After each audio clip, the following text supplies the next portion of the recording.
Welcome back to Talk Pittsburgh. As you're getting settled back into work after the holiday weekend, are you spilling the tea to your desk mate? Well, it can be easy to make friends at work. It shouldn't be your only source of friendship and socializing. Yeah, well, our producer, Alante, he found this story. I thought it was really interesting. So this is from Front Row Seat with Ken Coleman. It's a podcast.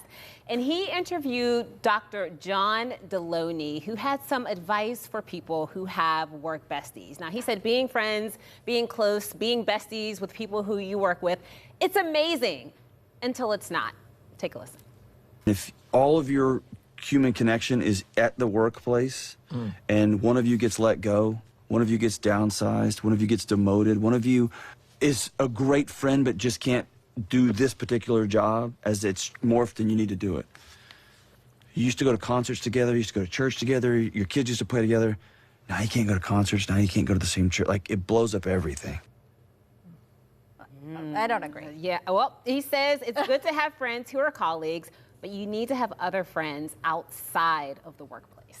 Okay. Well, sure. And what happens if someone that you met at work becomes the forever bestie?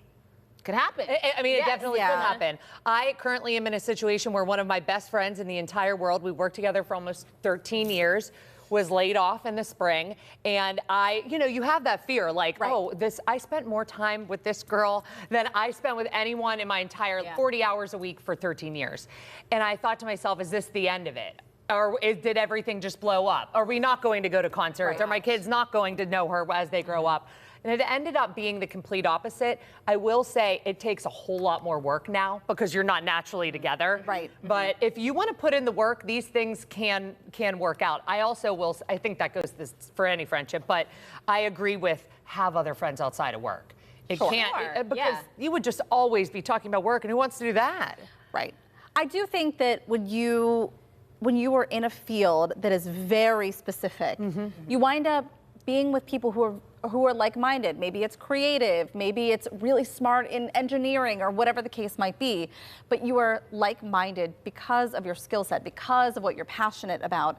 And so it's extremely natural to become friends with the people you work with. I don't think that there's anything wrong with it. I think it's great to have friends in different facets of your life. And that's fine. Yeah, I don't think there's anything wrong with it either. I've been on both sides of this. I think I was telling you both this, where I had a job where I had a partner, like we worked together all the time. And after I left that job, I thought that, I wouldn't say close, but at least like close acquaintances. Sure. Yeah.